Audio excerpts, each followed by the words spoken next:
गंजाम जिला विजु जनता दल नवगठित कार्यकारिणी प्रथम बैठक भंजनगर ठारे अनुष्ठित होती। आज जिलार समस्त निर्वाचन मंडली समस्त ब्लॉक विजु जनता दल प्रतिनिधि मान जोग देइचंती एवं आपण माने जानती विजु जनता दल गढ़ होची गंजाम जिला। आमर प्रिय मुख्यमंत्री नवीन पट्टनायक नेतृत्व में आगामी दिन में विजु जनता दल संगठन को आउरी सुदृढ़ आउरी संगठित करने आज बैठक रे आलोचना होची एवं मु आशा करुच्ची आगामी दिन में विजु जनता दल आउरी सुदृढ़ एवं आउरी संगठित हब एवं आगामी त्रिस्तरीय पंचायत निर्वाचन एवं पौरांचल निर्वाचन रे निश्चित भाव 100% फल हासिल करिवो। निश्चित भाव आपण माने जानती माननीय मुख्यमंत्री केवल युवक नुहंती ओडिशार सबु वर्गर जनसाधारण पाई नुआ नुआ योजना कार्यकारी करि आछंती एवं योजनार सफल रूपायन पाई सदाबेले से दृढ़ पदक्षेप नैचंती एवं मु आशा करी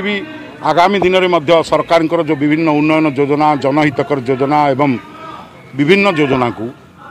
सफल भाव जनसाधारण निकट में पहुँचाई आम युवकर्मी माने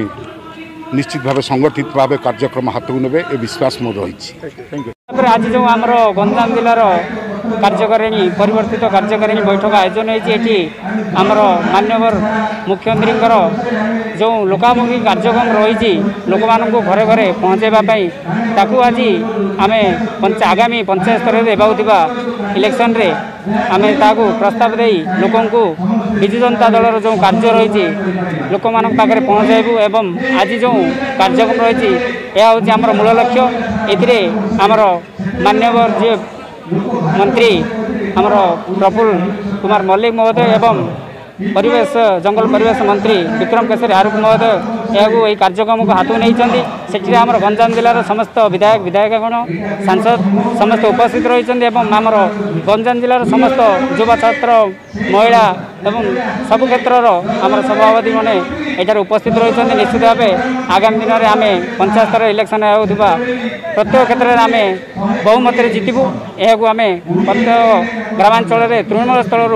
आमर माननीय मुख्यमंत्री जो लोकामुखी कार्य अच्छी माननीय मुख्यमंत्री हाथ मुठ टाण कर आगामी दिन निश्चित भाव आम उन्नति कर जो गाँव रु सहर पर्यंत एवं माननीय मुख्यमंत्री जो प्रत्येक क्षेत्र में जो लोकामुखी कार्यक्रम रही उन्नतिमूलक कार्यक्रम रही लोक मान पाखे पहुँचेचु एवं ताकू प्रस्ताव रखी आम निश्चित भाव आगामी इलेक्शन रे लड़ू।